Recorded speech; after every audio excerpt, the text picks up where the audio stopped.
KG1 में आवासीय बाल प्रतियोगिता निकेतन पियरो में पढ़त रहनी जखमी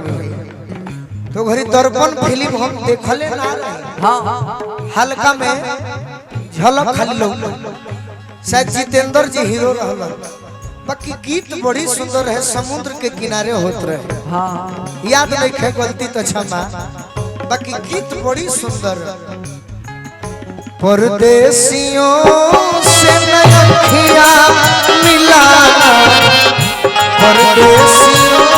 से नखिया मिलाना परदेसियों को है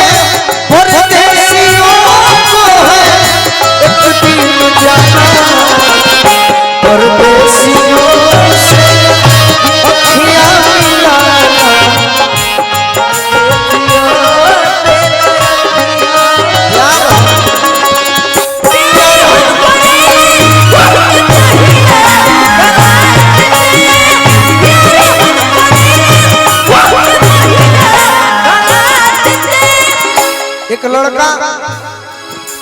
एक लड़की से प्यार करके धोखा नहीं खाया लड़के को और लड़के को समझ नहीं है कि प्यार किसे कहते हैं बस वही बात कहता है कि मेरे मजार पर दीपक जलाने आए मगर दीपक बुझा के चले गए अनुज भैया मेरे मजार पर दीपक जलाने आए मगर दीपक बुझा के चले गए और इतने बेदर्द सनम निकले कि दीपक का तेल भी अपने सर पे दबा के चले गए लेकिन लड़की फिर भी नहीं समझती है तो लड़का कहता है कि जिंदगी में किसी से प्यार मत करना अगर हो जाए तो इनकार मत करना निभा सको तो उस राह पर चल कर निभाना वरना किसी इस गरीब की जिंदगी बर्बाद मत करना क्योंकि तुम्हें याद नहीं होगा भले हम ठेल ठाल के ग्रेजुएशन को गई MBBS हो जाए बाकी तहरा चौकर में हम फेलो पास से डरनी ना तहरा याद नहीं के अरे पढ़े में लागल तो में ज्यादा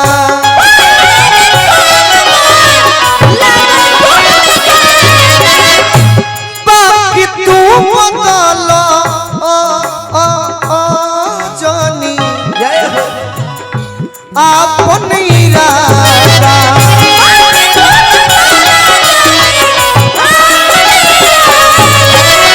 तारा चौकर में को ना डरनी हम तो फैल जाए पास से प्यार हम करीले तो से पहले क्लास से लेकिन शायद कभी कभी मकई के धीन धीन तो कई के लावा आलोक भैया या तो सपने में कहे चाहे रियल में कहे लेकिन उनके मन की बात उनकी पत्नी यानी हमारी भाभी शायद उनके लिए कह सकते हैं कि हो न हो कहते होंगे फोटो देखकर अब तो रियल में देख रहे हैं लेकिन जरूर कहते होंगे जैसन सोचल रहनी ओइसन धनिया मोर बाड़ी सावर न गोर बाड़ी हो जैसन सोचल रहनी ओइसन धनिया मोर बाड़ी सावर न गोर बाड़ी हो थोड़े छोरहर पातो जय हो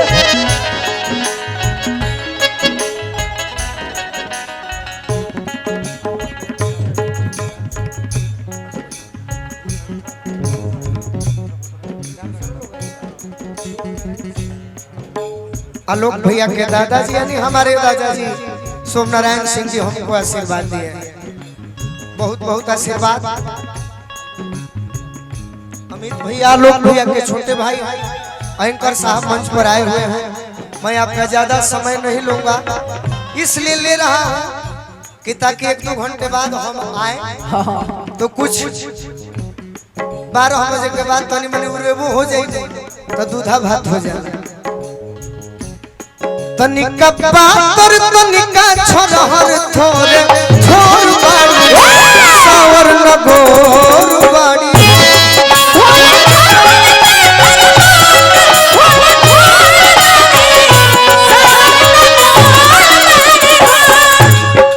और बड़ाई बा और बड़ा हम नहीं खे कहता लोग भैया के मन के बात हाँ बात गोरे गोरे गाल कोमलो ठुलाल लाल हंसली तो गलिया हो लई चिका सखा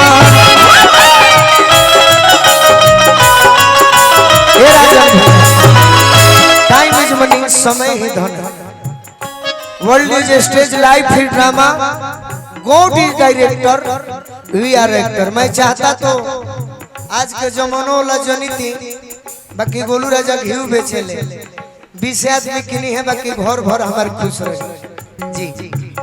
लिखल बा नमो बोल दे मनीष टेंट हाउस हजियापुर मोड़ गोपालगंज ये total decoration Manish tent house के द्वारा किया गया है बहुत ही सुंदर है हमने ऐसा डेकोरेशन बहुत कम देखा है लेकिन वो से तनी मनी 20 पड़ता बन के हमारा जिंदगी बन के हमारा जिंदगी में आई मंजूर अरे सावर न गोर बाड़ी लेकिन अंत हमारे गीत का मन अभी होगा आप लोग सुनना चाहे तो लेकिन ज्योति जी हमारे भैया और भी कलाकारों के बाद लेकिन हम यही कहेंगे जाते जाते कुछ देर के लिए सही तो हरि गुण गाई के जीवन बना ले